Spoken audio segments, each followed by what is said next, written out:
जेव्हा मी पहिल्यांदा जिल्हा नियोजनच्या बैठकीला स्वतः मंत्री म्हणून आले तेव्हा माझ्यासोबत प्रीतमताई खासदार होत्या आणि आज मला राहून राहून आठवण येत होती की प्रीतमताई 5 वर्ष माझ्याबरोबर खासदार होत्या. यावेळी नवीन खासदार आलेले आहेत आणि मला वाटतं नमिता मुंदडा माझ्याबरोबर नव्हत्या. मी जेव्हा 5 वर्ष होते त्या नवीन दिसल्या आणि विजयसिंह पंडित नवीन आमदार आले. बाकी जवळपास टीम तीच होती. या सगळ्या डिप्लोमसीमध्ये जे बीडमधलं वातावरण आहे की या संदर्भात अजित पवारांनी काही सूचना दिल्याची माहिती आहे. काय सूचना होत्या त्या आणि काय काय सांगितले? पण अजितदादांनी जशी एक अकॅडमिकली बैठक कंडक्ट करायची असते तशीच कंडक्ट केली. त्यांनी अधिकाऱ्यांना जशा आम्ही सुद्धा इथले बीडचे असून सुद्धा पालकमंत्री म्हणून ज्या सूचना देऊ तशाच त्यांनी सूचना दिल्या. म्हणजे मी स्वतः पालकमंत्री असताना म्हणायचे चुकीचं काम झालं नाही पाहिजे, कडक काम करा. तसंच त्यांनी चांगलं काम करा असं सगळ्यांना सांगितलेलं आहे आणि पक्षपातीपणा करणार नाही हेही त्यांनी सांगितलं आहे. असं काही मुद्दा होता म्हणजे बीड जिल्ह्यातली दहशत किंवा बीडची बदनामी वगैरे हा मुद्दा सुद्धा चर्चेत आला असं बजरंग सोनवणे म्हणजे तसं काही झालं का? त्याची काही चर्चा झाली दहशतीचा? मला नाही दिसलं अशी काही चर्चा. बीड याच्यावर एक चर्चा वगैरे असं काही झालं? बीड जिल्ह्यात सातत्यानं तेच अधिकारी येतात. आता जिल्हाधिकारी सुद्धा खूप वर्ष इथंच होते असं सांगितलं. त्याच्यावर काही चर्चा झाली का आज? तो विषय जिल्हा नियोजनचा नाही आहे. आपला अभ्यास अपूर्ण असतो, आपण पण प्रश्न विचारतो, तर हे विषय जिल्हा नियोजनचे नसतात. मागच्या वेळी काय निर्णय झाले त्याचा अनुपालन अहवाल असतो, त्याच्यावर आता कार्यकारी काय करणार अधिकारी हे असतं. हे विषय जिल्हा नियोजनचा नाही. बैठकीनंतर अजितदादावर तुमची ह्या व्यतिरिक्त काही चर्चा झाली का? माझी बैठक झाली. बैठकीनंतर माझी काही त्यांच्याशी चर्चा झाली नाही आणि जरी मी त्यांच्याशी चर्चा केल्या एकदा नाही अनेकदा तर त्या चर्चा मी तुम्हाला सांगेन कशावर. धनंजय मुंडे यांचा विषय खूप चर्चेमध्ये आहे. आज त्या विषयावर दादांशी तुम्ही काही बोलला का, एक बहीण म्हणून किंवा एक सहकारी म्हणून? माझं म्हणणं आहे कुठल्याही विषयात आपण हस्तक्षेप करणं योग्य नाही. राज ठाकरे बैठक झाली होती ती वादळी होती का एकदम शांततेत होती? कारण अपेक्षा होती की खूप आतमध्ये ती शांततेत झाली त्याच्यामुळेच तुम्हाला काही त्याच्यात सापडत नाही आहे. शांततेत झाली साहजिक आहे. बैठक म्हणल्यावर विधानसभेत काही वादळी नसतात का? विधानसभेचे अधिवेशन आमदार बोलतात, चर्चा करतात, अधिकाऱ्यांनी हे केलं नाही ते म्हणतात. तसं तर एखादा अधिकारी आपलं बोलतोच तशाच पद्धतीची झाली. मला काही वेगळी बैठक झाली असं वाटलं नाही. इतके वर्ष मी DPCच्या बैठका फक्त वेगळे पण हे होतं की दादा पालकमंत्री म्हणून आलेले. दादांचा तुमचा अनुभव खूप वर्षाचा आहे. दादांची एक वेगळी स्टाईल आहे. ऍक्च्युली माझा दादांचा अनुभव नाही. मी पहिल्यांदा दादांशी आत्ता पहिल्यांदा संलग्न झाले, काम करते आणि मी दादांनाही स्वतः म्हटलंय की दादा तुमच्याकडे जवळून मी काम करताना जे शिस्त पाहिली आणि जो स्पष्टवक्तेपणा पाहिला तो मला आवडला. माझ्यामध्ये तो स्वभाव आहे. फक्त कदाचित स्त्रीचा स्पष्टवक्तेपणा इझिली लोकांना ते शिस्त लावायला गेलं तर वेगळं वाटतं, पण तुम्ही लावा. शिस्त आणि स्पष्टवक्तेपणा, स्वच्छता, नीटनेटकेपणा या सगळ्या गोष्टी मला त्यांच्या सगळ्या पर्सनॅलिटीमध्ये दिसल्या आणि मला वाटतं त्या खूप चांगल्या आहेत राजकारणामध्ये. विरोधकांनी पण आजच्या बैठकीचं कौतुक केलं की सगळ्यांना न्याय मिळाला. विरोधक कोण? विरोधी पक्षाचे म्हटलं नाही. बैठक ही अधिवेशन म्हणजे जसं प्रत्येकजण येऊन मांडतं तसा एक जिल्हा नियोजनचा विषय आहे. तरी 5 तारखेला मुख्यमंत्री पण जिल्ह्यामध्ये येतात. काय त्याची तयारी आहे? मला अशी कुठली कल्पना नाही. ताई, राज ठाकरे यांचं एक वक्तव्य आलंय. ते म्हणाले की अजित पवारांना 42 जागा आणि शरद पवारांना 10 जागा ही न समजणारी गोष्ट आहे. म्हणजे हे जे निकाल लागले त्याच्यावरती त्यांना शंका आहे. मी काय त्याच्यावर बोलणार आहे? काही मात्र अर्थमंत्र्यांनी आजची DPDCची बैठक घेतली. जिल्ह्यासाठी आणखी वाढीव निधी मिळावा किंवा नवीन जसं की विमानतळाचा विषय देखील चर्चेला गेला.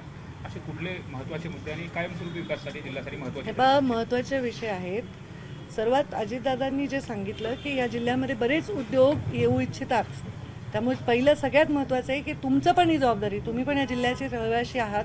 काही आलेत संभाजीनगरवाले पण बाकीचे. तर तुम्ही या जिल्ह्यामधली सगळी एखाद्या घटना, एखादा दुर्दैवी प्रसंग याच्यामुळे जिल्ह्याची आपली जी प्रतिमा आहे ती डागाळली नाही पाहिजे, जेणेकरून बाहेरचे लोक इथे उद्योग टाकायला येऊ शकतात. मी पालकमंत्री असल्यापासून विमानतळाचा प्रयत्न मी पण करत होते, पण जेव्हा शासनाने निर्णय घेतला की शासकीयच जागा पाहिजे तर तेवढी जागा एका ठिकाणी मिळणं हा एक प्रश्न होता आणि तो प्रश्न कसा सोडवायचा तर दादा म्हणले त्याच्यामध्ये काही मदत करू, आर्थिकसुद्धा अडचण आली तर, आणि विमानतळाचा विषयही मार्गी लावू. तर खूप चांगला तो त्यांनी वेलकम केला. काही रेल्वेचे विषय कोणी मांडले, निधीचे विषय मांडले आणि ते सगळे सकारात्मक चर्चा झाली. मनोज जरांगेंचं सध्या आंदोलन सुरू आहे. तुम्ही तिथले पालकमंत्री आहेत. आज ते आंदोलन मागे घेतली अशी चर्चा, काय तुमची चर्चा होती का आंदोलनासंदर्भात? नाही, हे मी पालकमंत्री जरी असली तरी जरांगे पाटलांचे आंदोलन मी जवळून पाहते अनेक वर्ष, आणि दरवेळी माझ्या शिवशक्ती परिक्रमे दरवेळी मी त्याच्याविषयी माझं म्हणणं नेहमीच मांडलेलं आहे आणि त्यांच्या लढ्याचा सन्मानच केलेला आहे.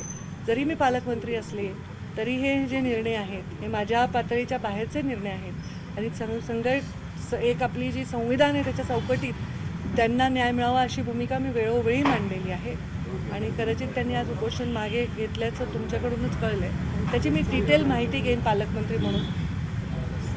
धनंजय मुंडेंचा राजीनाम्याच्या बाबतीतची मागणी होते सध्या, म्हणजे सुरेश दस असेल किंवा राज्यातून सुद्धा ती चर्चा होती, त्याच्याबद्दल तुमची काय भूमिका आहे? कारण धनंजय मी मुंडे ही भूमिका पहिल्या वर्गामध्ये माणूस एकदा बसतो, दोनदा बसतो, तीनदा बसतो, ती सवय होऊन जाते त्याला. ही भूमिका मी एका वर्गात मांडली आहे. आता मी पुढचे पास होऊन 12वी पास झाली तरी तुम्ही पहिलीच आहे. नाही, त्याला दुसरा किनार अशी होती की काही दिल्लीला किनार पिनार जात काही आणि त्या नाही. परत दिल्लीला जाणार आहेत. हा विषय मी असल्यामुळं हे पहा, तुम्ही परत तुम्हाला ऐकणाऱ्याला कळतं आणि तुम्हालाही कळतं. मी काही त्यांची प्रवक्ता म्हणून ते कुठे चालले आहेत काय चालले सांगू नाही शकत. ते एक व्यक्तिमत्व आहेत स्वतंत्र, दुसऱ्या पक्षाचे नेते आहेत आणि त्यांच्या पक्षाच्या नेत्यांनी किंवा आमच्या राज्याच्या प्रमुखांनी काय करायचं त्याच्यावर त्यांनीच भाष्य करणं उचित आहे. मी कसं सांगू त्यांच्यात काय बोलणं. काही आता कार्यकर्त्यांच्या ऑफिसमध्ये तुम्ही बोलत असताना फुलं हो. फटाके वाजू नका अशा मी पद्धतीने हात आवाहन जोडून विनंती केली आहे की माझ्या स्वागतासाठी हे JCB वगैरे लावू नका. ते सगळे हाऊस पिटली आहे कार्यकर्त्यांची आणि हे फटाके नका उडवू. आता काही ठिकाणी अंतरून ठेवले होते, त्यांनी माफी मागितली माझी. फटाके उडवू नका, कारण मी पर्यावरण मंत्री आहे आणि पर्यावरणाचा ऱ्हास होतो याच्यातून. माझं स्वागत एक गुलाबाचं फूल देऊन केलं तरीही तेवढंच माझ्यासाठी मोलाचं आहे. कोणी 3-3दा हार घातला आणि हजारो रुपयाचे फटाके उडवले तर कदाचित तो माझ्या निगेटिव्ह बुकमध्ये जाऊ शकतो. काही पर्यावरण मंत्री आहात तुम्ही आता. राज्याचं पर्यावरण सुधारण्याबरोबरच जिल्ह्याचे जे सामाजिक प्रदूषण झालं त्यावर काय उपाययोजना करणार आहेत, ते दूर करण्यासाठी काय करणार? पर्यावरणामध्ये प्रदूषणाचे 2 प्रकार असतात. एक प्रदूषण असतं जे खरंच प्रदूषण असतं आणि एक प्रदूषण असतं त्याची अफवा असते. मला असं वाटतं की या जिल्ह्यामधला नागरिक इतका ह्या सगळ्या राजकारणाच्या चक्कीमधून पिसून आलेला आहे की त्याच्या मनामध्ये अशा प्रकारचं वातावरण फार काळ टिकणार नाही. टिकावा असेही प्रयत्न होतील, ते व्हावं असेही प्रयत्न होतील. पण मला असं वाटतं की बीड जिल्हा हा एक असा जिल्हा आहे जिथे सगळेजण अत्यंत एकोप्याने राहतील.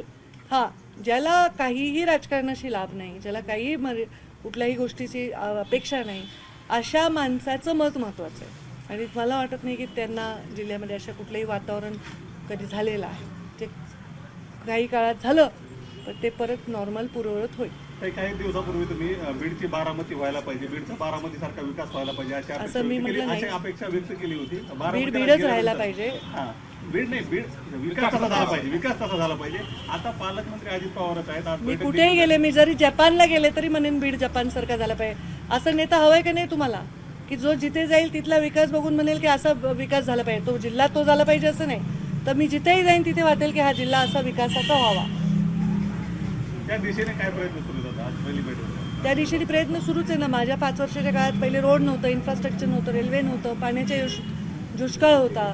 त्या सगळ्या गोष्टींची लढत इथपर्यंत आलो आहे. आणि आता जरा इन्फ्रास्ट्रक्चर तयार करून जास्तीत जास्त इथे लोकांना चांगला विकास द्यावा याचा प्रयत्न आमचा आहेच आहे.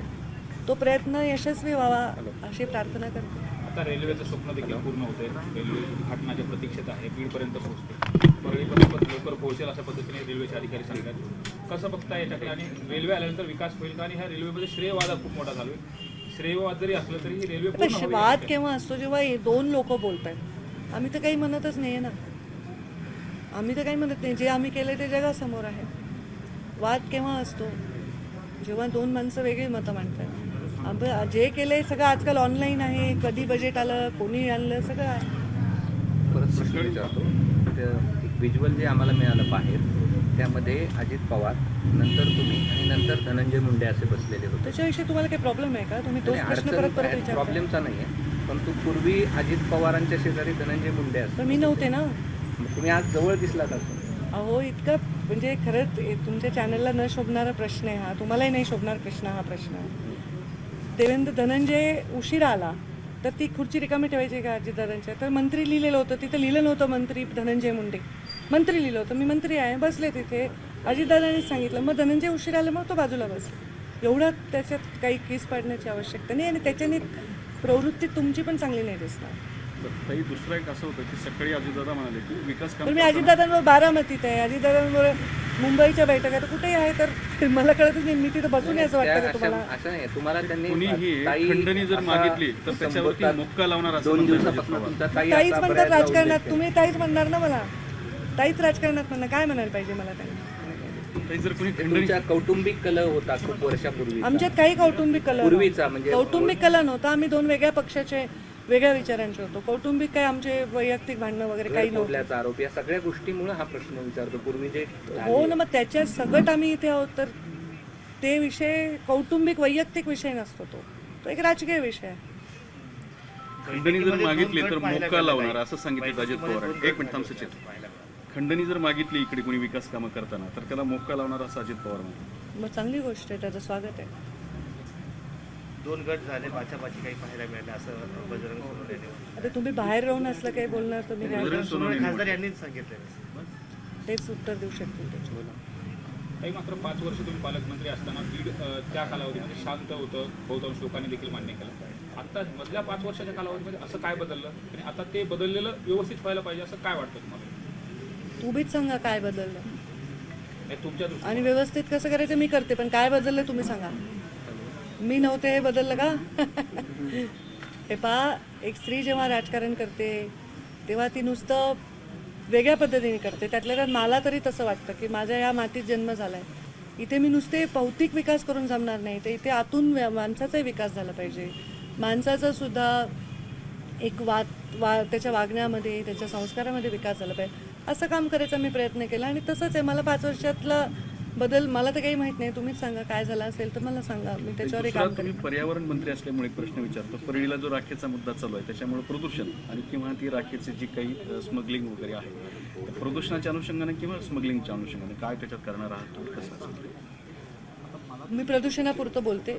मी जेव्हा पालकमंत्री होते तेव्हाही मी हे प्रदूषण रोखण्याचा पूर्ण प्रयत्न केला. कधी मला राखेचा ट्रक उघडा दिसला जाताना तर मी थांबवायचे, त्याच्यावर कारवाई करायचे, त्यांच्यावर गुन्हा दाखल करायला लावायचे. आताही मी तेच करणार आहे. राखेचं प्रदूषण नियमाने ती राख उचलली जावी, नियमाने कव्हर करून न्यावी. अशा प्रकारचं कुठेही प्रदूषण आढळलं तर ज्याचा ट्रक आहे त्याच्यावर आणि जिथे तो चाललाय आणि जिथून तो चाललाय या सगळ्यांवर कारवाई होईल. राखेच्या विक्रीबाबत काही नियम करणार आहात तो का? माझा संबंध नाही. विक्रीचा माझ्या हातात येत नाही. संतोष देशमुखांचा सध्या खूप राज्यभर चर्चा आहे. 3 एजन्सी याचा तपास करता आहेत. तुम्ही काही आढावा घेतला का? काय संतोष देशमुख खून प्रकरणात 3 एजन्सी वेगवेगळ्या मी पद्धतीने आढावा तपास घेणं करतात. अपेक्षित नाही. तुम्ही अधिकाऱ्यांशी काही मी बोलला का? आढावा तुम्ही- घेणं अपेक्षित नाही. समजून घ्या तुम्ही. कोणी जर म्हणत असेल की गृहमंत्र्यांनी असं केलंय, हे ठरणार आहे, हे ठरलंय, तर ते चुकीचं आहे. मी आढावा घेणं अपेक्षित नाही. हे गृहमंत्रालयाचा विषय आहे आणि मला आढावा देणार पण नाही ते, कारण या विषय गोपनीय असतात. हे फक्त कोर्टासमोर सादर होतील. जर कोणी अशा काही म्हणत असेल की मला ह्याची माहिती आहे, त्याची माहिती आहे, तर ते संवैधानिक कक्षेच्या बाहेर आहे. मी आढावा घेणं अपेक्षित नाही. मी गृहमंत्री नाही. गृहमंत्री आढावा घेतील, पोलीस आढावा घेतील आणि ज्युडिशरी त्याचा निर्णय तुम्ही या करेल. जिल्ह्याच्या नेते आहेत. काय तपास योग्य नेत्यांनी चालला आढावा आहे का घेतलाच नाही पाहिजे. तपास योग्य चाललाय का वाटतंय का? नेत्यांनी आढावा घेतला नाही पाहिजे. माझे गृहमंत्री माझ्या पक्षाचे आहेत, माझे नेते आहेत, माझ्या पक्षाचे नेते आहेत, राज्याचे मुख्यमंत्री आहेत आणि त्यांनी जर तपासाची दिशा ठरवली आहे आणि त्यांनी वचन दिलंय की न्याय देणार, तर तो तपास चुकीचा चाललाय असं मी म्हणणं मला नाही वाटत योग्य. काही परळीमध्ये ज्या व्यापारी खुनाच्या महादेव मुंडे घटना- यांची देखील 15 महिन्यापूर्वी हत्या झाली होती. अद्याप एकही आरोपी अटक नाही. तिथं देखील पॉलिटिकल प्रेशर होता, त्यामुळे आरोपी अटक केले नाही असं त्या कुटुंबाने देखील आरोप सगळ्या ज्या घटना आहेत त्यांच्या- त्याची परळीच्या खुनाच्या, तपासणी झाली त्या पाहिजे. कुटुंबाला न्याय मिळण्यासाठी कशा ते पद्धतीने कारण मला कधी बोलले नाही. ते रोज माझ्याशी म्हणजे ओळखीचे लोक आहेत, ते कधीच मला येऊन बोलले नाही. मलाही आश्चर्य वाटतं. आता म्हणत असतील तर त्यांच्यावर न्याय मिळाला पाहिजे. महादेव मुंडे, महादेव गित्ते किंवा आधीचे जे बापू आंधळे हे जे सगळे खून प्रकरण किंवा ही यादी जी समोर येते परळीची, तर ह्या घटना होऊ नयेत किंवा परळीमध्ये हे जे खून पण ह्या सत्र काही घटना होऊ नयेत असं काय आहे? ही प्रवृत्ती आहे. मला वाटतं हे अत्यंत मला व्यथा वाटते अशा घटनांनी. परळी करू नका. मी तुम्हाला प्रत्येक ठिकाणी घटना आहे. तुमचा फोकस परळीकडे आहे. घटना सगळीकडे आहेत. मी तुम्हाला अशा अनेक घटना मी RTI कडनं माहिती आहे माझ्याकडे, कोणत्या मतदारसंघात, कोणत्या जिल्ह्यात काय घटना घडतात. त्यामुळे घटना घडणं चूक आहे. कुठेही घटना घडणं चूक आहे. तुम्ही तर असं म्हणताय का तिकडे काही वेगळा काही एक संसर्ग झाला आहे आणि अशा घटना घडतात. घटना चूक आहे. फाशी दिली पाहिजे. जे कोणी त्याच्यात गुन्हेगार आहे पकडलंच पाहिजे त्यांना. काही गेल्या काही दिवसापासून बघितलं तर वेगवेगळ्या गटाकडून अधिकाऱ्यांची लिस्ट सोशल मीडियावर व्हायरल केली जात आहे.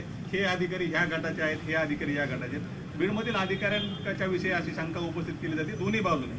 अधिकाऱ्यांनी नेमकं काम कसं करायचं आणि ही सगळी परिस्थिती बदलण्यासाठी तुम्ही काही वेगळे सूचना करणार आहेत का प्रशासनाला? हे पहा, आता हे व्हायरल खूप झाले. आता मी पण व्हायरल झाले माझ्याही वेळेच्या यादी. मी पण सांगते माझ्या वेळी कोण कोण आहे. मी माझ्या लोकसभेच्या प्रचारात सांगायचे. कधी मला तर वाटत नाही की मी अधिकारी घेताना त्याचा CR शिवाय काय पाहिलेलं आहे. तो कसा दिसतो, त्याची उंची किती, त्याचं वजन किती, त्याच्या घरी कोण आहे, हे माझा प्रश्न नाही. त्याचा CR कसा आहे, तो कुठल्या क्षेत्रात चांगलं काम केलं आहे का, हे बघूनच घ्यायला पाहिजे. त्या अधिकाऱ्यांनी पण तेवढंच काम केलं पाहिजे. उलट अधिकाऱ्यांनी राजकीय अभिनिवेश बाजूला ठेवूनच काम केलं पाहिजे. त्यांच्यासाठी सरकारचं योजना करणं एवढाच त्यांचं काम पाहिजे आणि त्यांनी तेच केलं पाहिजे. आरोप प्रत्यारोपाचं त्यांनी जास्त मनावर परिणाम करून घेऊ नये. ते होत असेल नक्कीच, पण करू नये, कारण त्यांचं काम हे फारच चौकटीत आहे. असं असलं तरी तुमच्याच पक्षाचे दस आहेत म्हणतात की बिंदू नामावलीला अजूनही मी ठाम आहे, एका विशिष्ट समाजाचे लोक नको असं ते त्यांनी दादाला देणार आहेत, ते तपासतील. बरं, ताई. 73 कोटीच्या घोटाळ्यासंदर्भात कागदपत्र काल ते दादाला देणार आहेत, ते तपासतील. काल दिले गेले होते. मात्र ते आपल्या परळी मतदारसंघ जो तुम्ही तळहाच्या फोडासारखा जपलेला होता, तर तसं जर ते होत त्यांनी असेल, दादाला देणार आहेत, ते नाही, तसं जर तपासतील. होत असेल चौकशीची मागणी करताय कारण कशा पद्धतीने करताय? ते दादाला देणार आहेत, ते तपासतील. बरं, ते लक्ष्मण हाके संतोष देशमुख खून प्रकरणानंतर जी बाहेर आले ते म्हणतात की हा तपास आकस बुद्धीतून होतोय किंवा विशिष्ट समाजाला ते टार्गेट. त्यांचं मत आहे. बरं, मग त्यांचा गृहमंत्र्यांवर विश्वास नाही का लक्ष्मण हाकेचा? ते तुम्ही त्यांना विचारा. एबीपी माझा, उघडा डोळे बघा नीट.